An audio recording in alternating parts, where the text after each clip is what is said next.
늘 동네 소아과 병원은요 환자가 많습니다.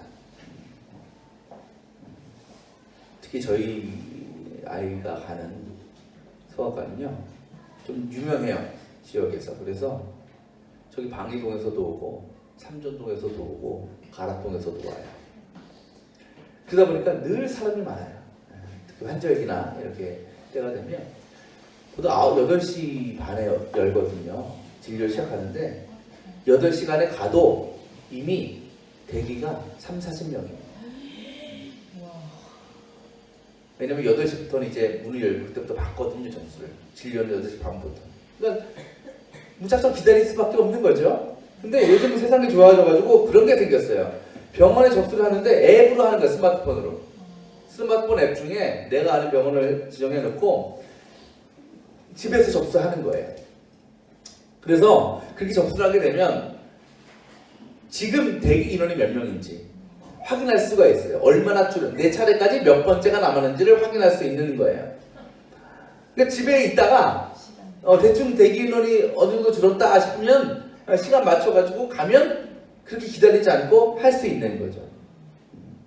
참 좋은 게. 근데 요새는 직접 가서 접수한 사람이 거의 없어요. 다 앱으로 하는 거죠. 근데 그렇게 접수를 하는데도 가끔 가다가 시간을 못 맞추는 분들이 있어요. 그러니까 그런 거죠. 시간을 뭐 제때 잘 계산 못했거나 아니면 사람이 의외로 빨리 준 거야. 중간에 몇 명이 빠졌는지. 그래서 정작 시간 맞춰서 갔다고 생각했는데 가보니까 이미 내 차례는 지나갔어요. 그럼 어떻게 될까요? 아유, 오래 기다리셨는데 해드릴게요. 이렇게 될까요? 안 돼. 처음으로. 그게 사람이 몇 명 없으면 괜찮은데 아까 말씀드렸듯이 뭐 수십 명이 되면 이걸 방법이 없어요. 거기서 기다려야 돼. 보통 30명 정도 되면 1시간 반 정도 잡거든요. 그게 뭔 고생이에요.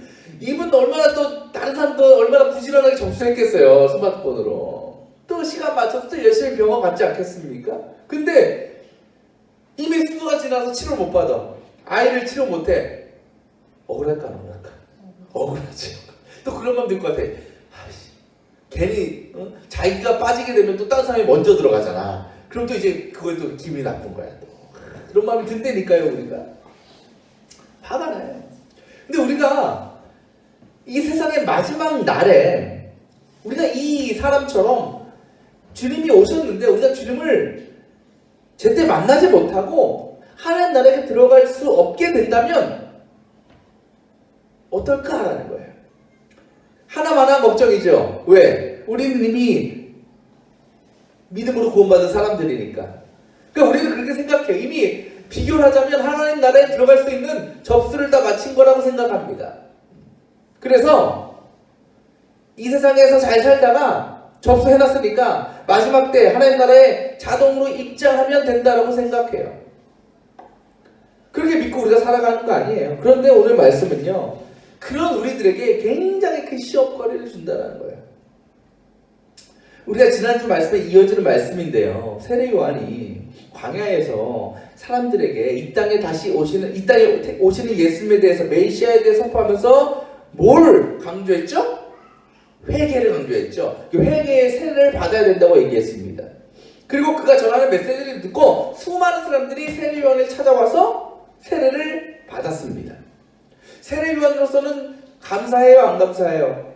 너무 감사하죠. 왜? 이 말씀을 사람들이 많이 받아들이니까, 또 세례를 받으니까. 세례 요한은 기꺼이 그 모든 사람들에게 기쁨으로 세례를 베풀어야 되죠. 근데 오늘 말씀 보면 세례 요한이요, 자신을 세례를 받으러 찾아온 사람들을 향하여 독서를 내뱉고 있어요. 뭐라고 하면서? 독사의 자식들아. 왜 그랬을까요? 지금 이 세례 요한에게 독사의 자식들이라는 말을 들은 사람이 누굴까요? 유대인들이에요. 유대인들이 어떤 사람입니까? 우리가 잘 알지만 선민사상, 우리는 하나님의 택함 받은 백성이다. 그래서 우리만 구원받을 수 있다라고 믿었습니다. 그래서 이들은 내가 유대인이라는 사실 한 가지만으로 하나님의 심판을 면할 수 있다라고 믿었어요. 그리고 그와 같은 생각을 가지고 그들이 늘 자랑스럽게 여긴 것이 뭐냐면 이런 거예요. 나는 아브라함의 자손이다. 나는 믿음의 조상의 후손이다 라는 거예요. 곧 자신들은 하나님께서 택하신 백성, 곧 믿음의 조상인 아브라함의 자손들이기 때문에 마땅히 천국에 들어간다라고 믿었다라는 것입니다. 그것이 어떻게 보면 그들에게 천국 백성이 되는 심판을 벗어날 수 있는 일종의 안전장치 같은 거였어요. 그래서 오늘 말씀에 세례요한이 뭐라 그래 그들에게? 너네 아브라함은 우리의 조상이다 그런 말 하지 말어. 그러면서 뭐라고 얘기하냐면 그거 하나님께서는 아무 여기 있는 돌덩이 가지고 아브라함 자손 만드실 수 있어. 그 얘기 뭐야? 그런 거 아무것도 아니다. 다 쓸모없는 거다라는 거예요. 그래요. 그렇다면 유대인들은요 진정으로 지금 하나님 앞에 회개하고 구원받기 위해서 세례요한을 찾아온 것입니까? 아니에요. 왜? 이들은 굳이 세례를 받아야 될 필요가 없잖아요. 하나님 백성이라며. 아브라함 자손이라며. 구원의 보장돼 있다며. 그러다 뭐하러 회개를 받아요. 이들이 세례요한을 찾아온 목적은요 단지 그런 거예요. 하나님께서 보내신 예언자라고 하니까 한번 만나보자. 위대한 사람이라고 하니까 한번 얘기나 들어보자. 그리고 그와 같은 위대하고 능력 있는 예언자가 전하는 말씀을 듣거나 세례를 받는 거는요 이 유대인들도 뭐 그렇게 거부할 일이 아니었어요. 마치 연예인들, 우리가 스타라고 부르는 사람들이, 인기 있는 사람들이 자기보다 더 유명하고 더 영향력 있고 더 인기 있는 스타를 만날 때 있잖아요. 그럼 어떻게 해? 그 사람들 사인 받으려고 한다니까? 그래서 연예인 중에 연예인, 그죠? 내가 연예인이라고 이게 아니야. 나보다 더 유명한 사람도 손 한번 잡고 싶고 막 사진 한번 같이 찍고 싶고, 이게 사람의 마음이에요. 마치 유대인들이 그런 심정이었다는 거죠. 단 분명한 것은 뭐냐? 이 유대인들은 자신들은 회개나 세례가 필요해 안 필요해? 필요 없다라고 생각했다. 세례와는 그 교만함을 본 거예요, 그들의. 그래서 그토록 무섭게 그들이 향하여 이 독사의 자식들아, 심판받을 사람들아 하고 말하고 있는 겁니다. 그러면서 세례와는 그들에게 율법이나 어떤 족보나 외적인 세례가 아니라 뭘 통해서 오직 회개함으로 예수 그리스도의 은혜로 속죄함을 통하여 구원의 길이 열린다는 것을 증거했고, 또 오늘 말씀을 보면 중요한 말씀을 하죠. 그 회개에는 반드시 뭐가 있어야 된다? 회개에 알맞은 열매가 있어야 된다고 강조하고 있어요. 곧 회개라는 것은 우리의 삶의 변화로 나타나야 된다는 것입니다. 여러분은 주님 앞에 어떠한 회개의 모습으로 나아가십니까? 어떤 회개를 고백하고 있습니까? 그래서 여러분의 삶 가운데 오늘 세례요한이 말하고 있는 회개에 알맞은 열매들이 드러나고 있는 것 같습니까? 잘 모르겠죠.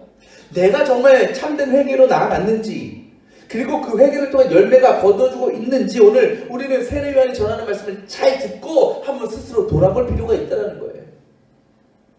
그래서 이어서 쭉 얘기하죠. 회개에 알맞은 열매들을 맺으라는 그 이야기에 유대인들이 질문하죠. 그 일을 위해서 우리가 뭘 해야 됩니까? 곧 회개에 알맞은 열매가 무엇입니까? 라는 질문을 던지고 있는 거예요. 그 질문에 세례요한이 뭐라고 대답합니까? 11절에 속옷을 두루마리 가진 사람은 없는 사람에게 나누어주고 먹을 것을 가진 사람도 그렇게 하여라 라고 얘기합니다. 이 팔레스타인 지역은 사막 지역이에요. 낮에는 높고요, 밤에는 엄청나게 춥습니다. 때문에 보통 사람들은 속옷도 겹으로 많이 입고 다녔어요. 왜? 하나만 입으면 추우니까. 이거는 뭐 부자라서가 아니라 보통 그렇게 입었다라는 거예요. 그런데 그 팔레스타인 사람들 중에도 가난한 사람들 있지 않겠습니까? 그 가난한 사람들이 속옷도 없어요. 속옷 한 장도 없어요. 그래서 그냥 맨살에 옷 입고 다니는 거예요. 또 옷도 뭐 그냥 좋은 옷 그런 거겠어요? 남루한 옷, 구멍 숭숭 뚫린 옷, 허름한 옷, 그런 입고 다니는 거예요. 생각해보세요. 영하 10도, 20도 그 추위에 속옷도 없이 그 외투 하나, 구멍 숭숭 뚫린 그 남루한 외투 하나 걸치고 다닌다고 생각해보세요. 바람이 술술 들어오잖아. 이거는 그러니까 그들에게 가장 필요한 게 뭘까요? 지금 속옷 하나 입어보는 거야. 속옷 하나. 그죠? 그런데 지금 세례요한은 그 일, 자신이 입는 속옷 두 벌을 가난한 이에게 한 장 주는 것이 뭐다? 회개에 알맞은 열매라고 얘기하고 있는 것입니다. 그리고 이어서 음식물의 경우에도 동일한 원칙을 적용하고 있죠.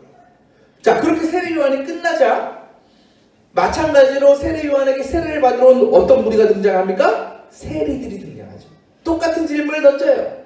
그때 세례요한도 뭐라고 대답합니까? 너희에게 정해준 것보다 더 받지 말아라 라고 얘기합니다. 세리가 어떤 사람들이에요?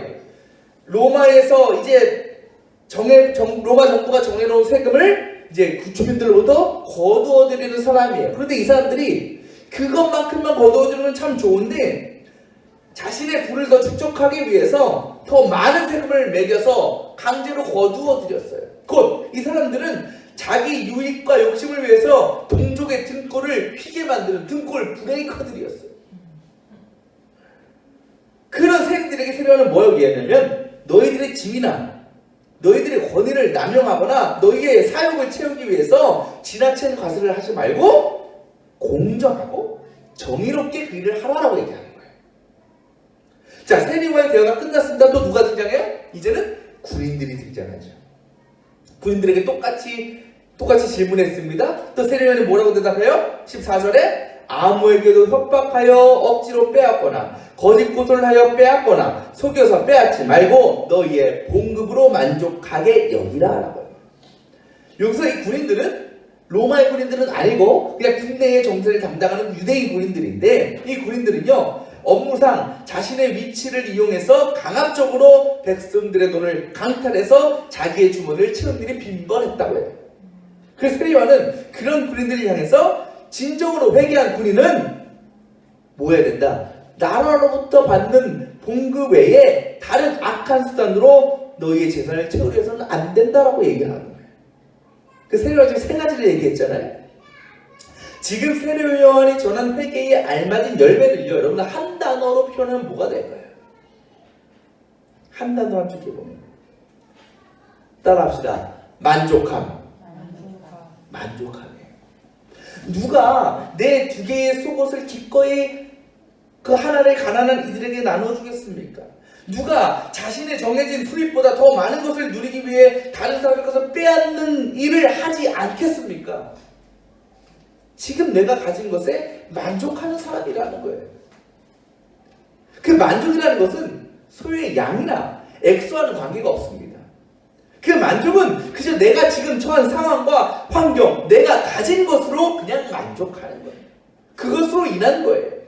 곧 진정으로 주님 앞에 회개로 나아가는 사람은 어떤 사람이다? 모든 상황에, 모든 환경에 뭐한다? 만족할 수 있는 사람이다. 어떻게 그럴 수 있을까요? 어떻게 회개하는 사람은 이렇게 모든 것에 만족할까요? 그것은 회개라는 것은 뭐냐면요, 철저하게 내 자신을 주님 앞에 굴복시키는 거예요. 겸손해지는 거예요. 그래서 죽었던 내 영혼이 생명을 얻는 게 회개입니다. 그래서 그렇게 회개하는 사람, 생명을 얻고자 하는 사람은 자신의 의견이나 어떤 타협안이나 이런 것들을 결코 제시할 수가 없는 거예요.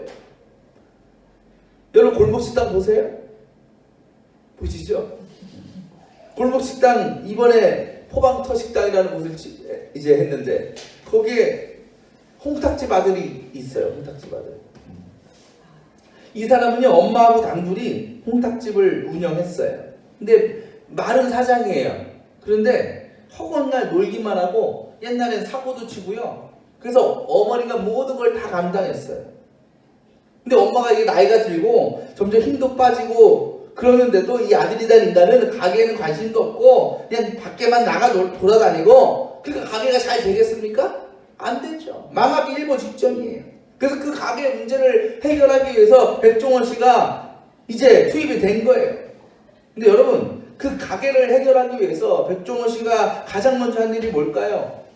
딴 집 같으면 가게 정리하고 메뉴 바꾸고 레시피 알려주고 이런 거죠. 근데 백종원은 그 식당에 가서 그거 안 했어요. 뭐 했어요? 닭은 나중이고 가장 먼저 한 게 뭐냐, 그 아들로 하여금 네가 얼마나 엄마한테 큰 죄를 짓고 살았느냐 그거 깨닫게 한 거였어요. 네 죄를 네가 알겠느냐.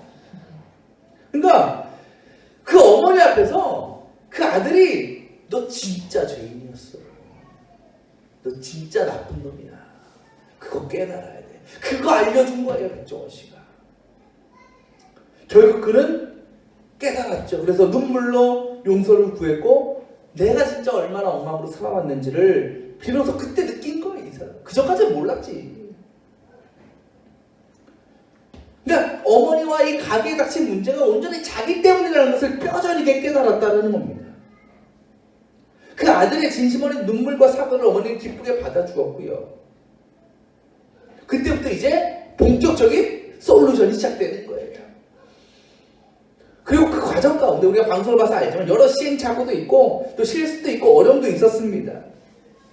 하지만 그 아들은 결국은 자기 생각과 자기 고집은 다 내려놨어요. 결국 그 시행착오를 통해서. 그리고 온전히 내가 백종원 씨의 지시를 따라가겠다 그렇게 마음을 먹었고요. 지금까지 그 일을 잘 감당하고 있다는 거죠. 그 결과 어떻게 됐습니까? 그 망해가는 문 닫기 일보 직전인 그 홍탁집 바지 사장에서 지금은 대박집 닭봉닭집 사장님으로 바뀌었다는 거예요. 많은 분들이 쟤 사람 쉽게 안 변해. 금방 돌아갈 거야. 저는 그렇게 생각하고 싶지 않아요. 저는 잘할 거라고 생각해요. 끝까지 잘 감당할 거라고 생각해요. 왜? 그 근본적인 이유에는 뭐가 있어요? 내가 죄인이라는 걸 얘는 깨달았거든. 내가 지금까지 정말 나쁘게 살았구나. 내가 죄인이야. 그걸 깨닫고 완전 어떻게 보면 이 엄마하고 이 아이는, 이 아들은 인생 끝길 낭떠러지로 떨어진 거야. 왜 가게 끝나면 뭐 하겠어요. 이제 거기서 그냥 떨어질 때까지 떨어진 거예요. 그런 그들을 백종원 씨가 살려준 거 아닙니까? 어떻게 보면 더 좀 과장해서 얘기하면 죽음에서 생명을 준 거예요. 새로운 생명을 열어준 거예요. 그것을 경험했잖아요. 이 사람은. 때문에 아마 이 사람은 앞으로 또 가게를 운영하면서 또 어려움이 없겠어요? 또 힘든 일 없겠어요? 그래도 그때를 생각하면서 나의 죄인 됐던 그 어머니를 힘들게 했던 그 과거의 삶을 돌아보면서 지금 있는 것에 만족하고 기뻐하면서 그게 끝까지 그 일을 잘 감당해 나갈 거라고 저는 믿는다라는 거예요. 여러분, 우리의 회개가요 이런 거예요. 진정한 회개는 철저히 내가 죄를 고백하는 거예요. 그래서 그 죄로 죽어있는 우리가 모든 것을 내려놓고 오직 주님의 속죄와 구원의 은혜를 구할 때 주님은 그런 우리를 기꺼이 용서하시고 주님의 자녀로 삼아주시고 영원한 하나님 나라를 약속해 주시는 것입니다. 그 은혜와 그 사랑으로 살아가는 사람은 늘 뭐 할 수밖에 없다? 만족할 수밖에 없다라는 거예요.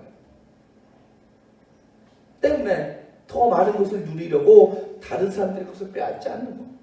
오히려 나보다 어렵고 나보다 가난한 이들을 위해서 내가 가진 것을 기꺼이 나눠줄 수 있는 마음이 있다는 거예요. 왜? 그것은 내가 넉넉하고 부유해서 아니에요. 지금 나에게 있는 것으로 만족할 수 있게 하신 그 성령님께서 그것을 나누며 섬기는 가운데에도 동일한 만족을 허락해 주시기 때문에 그렇습니다. 여러분 한번 돌아보시길 바랍니다. 여러분 늘 회개하며 사는데 그 회개를 통해서 모든 것에 만족하고 그래서 만족은 또 뭐로 이어져요? 감사로 이어지는 거 아니겠어요? 범사에 감사하는 삶을 여러분 살고 있습니까? 아닌 것 같습니까? 열심히 회개하는데도 그런 마음이 생기지 않습니까? 오늘 세례 요한이 선포하는 회개는요 그저 일상의 잘못을 고백하는 정도의 회개가 아니에요. 아이가 부모한테 잘못하면 잘못했어요. 우리 은희도 얘가 좀 와일드하게 놀잖아요. 그래서 놀다가도 막 그냥 퍽퍽 치고 그래. 그러면 미안해요. 막 세상 불쌍한 표정이 미안해요 아빠. 그래 다음부터 그러지만 5분도 앉아서 또 미안해요. 그냥 습관적인 사과.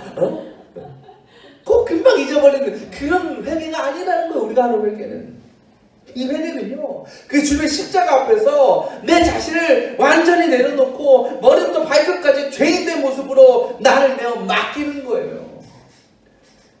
주님이 달린 그 십자가에 내 자신을 매달아 버리는 거예요. 주님이 허락하시는 그 속죄의 은혜가 아니면 나는 죽은 것이라 다름없다라는 것을 진심으로 고백하며 나아가야 되는 겁니다.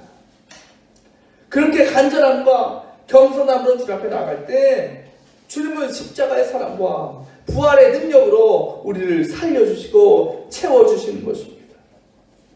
그래서 우리 마음과 영혼 가운데 영원한 만족과 감사 그리고 천국의 소망을 품게 하시는 겁니다.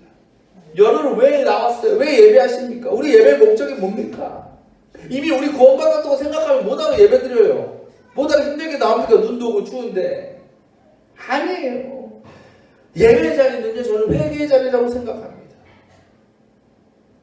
내가 죄인됨을, 철저히 죄인임을 주 앞에 내어놓는 시간이 예배의 시간이에요.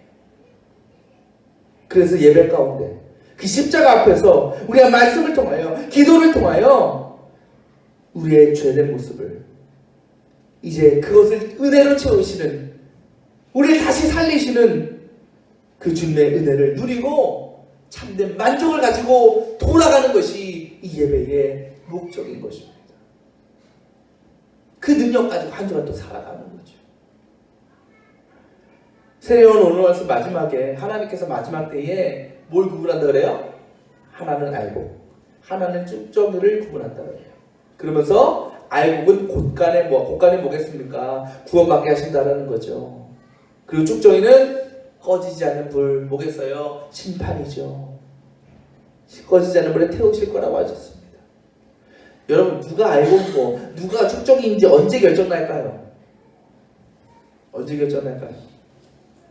마지막 날 결정날까요? 주님 앞에 섰을 때 결정날까요? 아니에요. 물론 그 둘이 구분되는 것은 마지막 때일지라도 알곡과 쭉정이를 결정짓는 것은 지금 이 땅에서의 우리의 삶이라는 거예요. 왜? 우리는 당장 내일이라도 주님을 만날 수 있잖아요. 곧 지금 우리가 알곡으로 살지 못하면 우리의 인생은 쭉정이로 마치게 될 수 있다는 거죠. 지금 당장 회개하지 못하면, 그래서 지금 주님의 그 속죄의 은혜로 회개에 알맞은 열매를 맺지 못하면 우리는 마지막 결국 쭉정이로 불에 태워지는 비참한 인생을 살게 될 수도 있다는 것입니다. 여러분, 주님을 십자가에 못 박아 죽인 그 사람은 유대인 군인들, 또 본디오 빌라도였습니다. 하지만 그 주님은요, 지금도 우리의 죄로 인해서 수없이 또 못 박히시고 또 수없이 아파하고 계십니다. 그 주님이 흘리신 피로 그 얼룩진 십자가 앞에 나의 죄된 모습을 내어놓고 진정으로 철저하게 회개하며 나아가는 저와 여러분이 되시기를 바랍니다. 그래서 그럼에도 우리를 용서하시고 그럼에도 우리를 품어주시고 살리시는 그 주님의 은혜와 사랑을 누린 자로서 믿음의 알맞은 열매, 바로 참된 만족과 감사의 삶을 살아가며 주님의 오심을 기다리는 이 복된 대강절이 되시기를 축원합니다. 기도하겠습니다.